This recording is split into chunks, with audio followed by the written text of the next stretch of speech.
কি সুন্দর শব্দ, তাই না?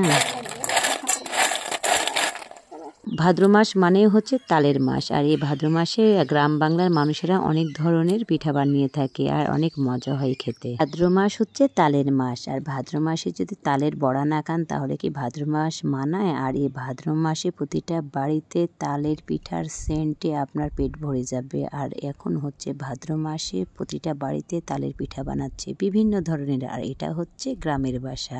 গ্রামের বাসা মানে হচ্ছে মজার মজার তালের পিঠা। ভাদ্র মাসে চলে এসেছি বাবার বাসায়, মজার মজার পিঠা খাবো আর আপনাদের সঙ্গে শেয়ার করব। আজকে বানাবে তালের দুধ বড়া। আর এই দুধ বড়াটা বানানোর জন্য আমরা প্রথমত তালটাকে ফ্রিজ থেকে বের করে গরম করে নিয়েছি, আর তারপরে হচ্ছে ওর ভিতরে আমরা চালের আটা দিয়ে দিয়েছি, আর তারপরে ভালোভাবে মিক্সড করে নিয়েছি। কারণ হচ্ছে এখানে কোনো প্রকার কিছুই লাগবে না, কোনো প্রকার মিষ্টি জাতীয় চিনি গুড় কিছুই লাগবে না, আমরা পরে চিনিটা দিব আর কি।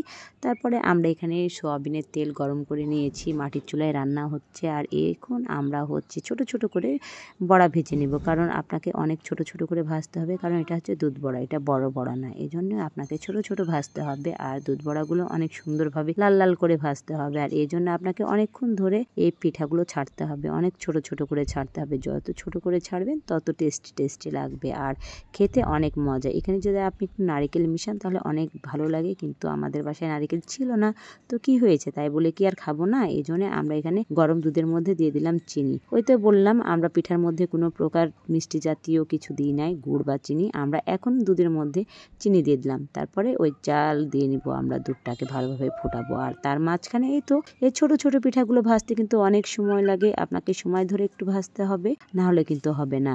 আর দেখতেই পাচ্ছেন পিঠাগুলো কি সুন্দর মচমচে হয়েছে, মানে এত সুন্দর শব্দ হচ্ছে আর মচমচ করতেছে, যা বলার মতো না।